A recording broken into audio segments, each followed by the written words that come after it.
दोस्तों, स्वर्ग और नरक वास्तव में होता है या नहीं, इसके बारे में तो हम सब नहीं जानते, लेकिन इसको लेकर तमाम कहानियां आप सभी ने बचपन में जरूर सुनी होंगी। आइए आज हम आपके साथ मृत्यु के बाद आत्मा का सफर से जुड़ी कुछ रोचक जानकारी और कुछ बातें साझा करेंगे। आपको यह पता है कि हमारे जीवन में जितने भी हम पुण्य कर्म करते हैं उनका भी फल हमें प्राप्त होता है, और जो हम बुरे कर्म करते हैं उनका भी दंड हमें अवश्य मिलता है।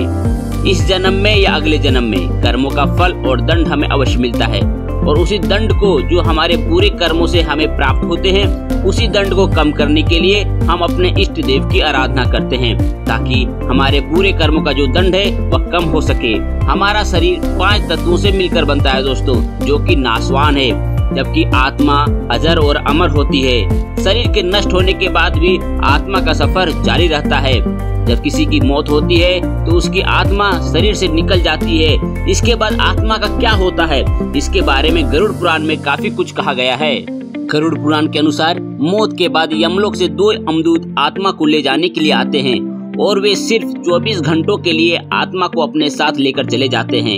इन 24 घंटों में मृतक के परिजन उसके शरीर का दाह संस्कार और अन्य कर्म करते हैं।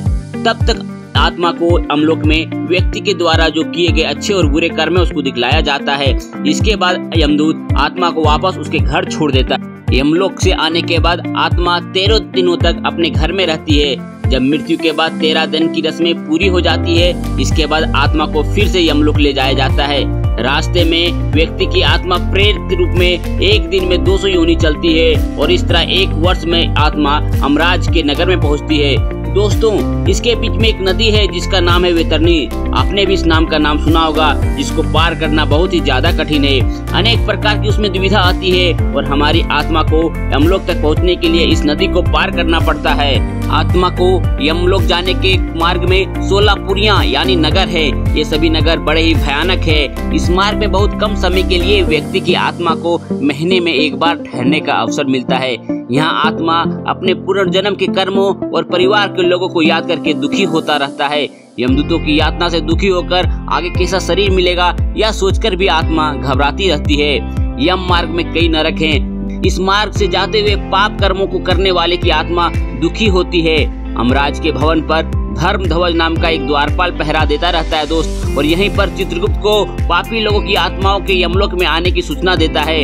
यमलोक के द्वार पर 2 भयानक कुत्ते भी पहरा देते हैं दोस्तों, जो पापियों को देखकर अपने लाख आंख लाल कर लेते हैं और उनको झपटने के लिए तैयार रहते हैं। यमराज के दरबार में ब्रह्मा जी के पुत्र श्रवण और श्रवण की पत्नी श्रवणी निवास करते हैं। श्रवण पुरुषों के सभी कर्मों का लेखा रखते हैं। ये पुरुषों की सभी बातों को दूर से ही सुनकर उनके अनुसार उसे पाप पुण्य का लेखा जोखा रखते हैं। इनके कहने के अनुसार ही यमराज पुरुषों को उनके कर्मों के अनुसार फल देते हैं, और श्रवण की पत्नी स्त्रियों के पाप पुण्य को यमराज से बताते हैं। इनके बातों और सलाह के आधार पर यमराज महिलाओं को उनके कर्मों का फल प्रदान करते हैं। सूर्य, चंद्र, जल, आकाश, मन, दिन रात और धर्म मनुष्य के कर्मों को जानते हैं। यमराज व्यक्ति के कर्मों का हिसाब करते समय इन्हें भी गवाही के लिए बुलाते हैं।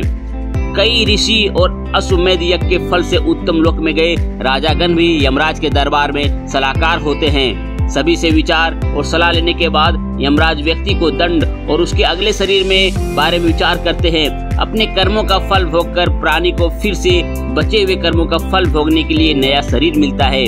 जितने भी अच्छे या बुरे कर्म हैं उसके आपको इस जन्म में या अगले जन्म में भुगतना ही पड़ता है। इसीलिए अपने कर्मों का बेहतर बनाइए। इसीलिए जीवन में अच्छे कर्म करिए, ताकि आने वाले समय में आपको भुगतना ना पड़े और आपका जीवन अच्छा व्यतीत हो।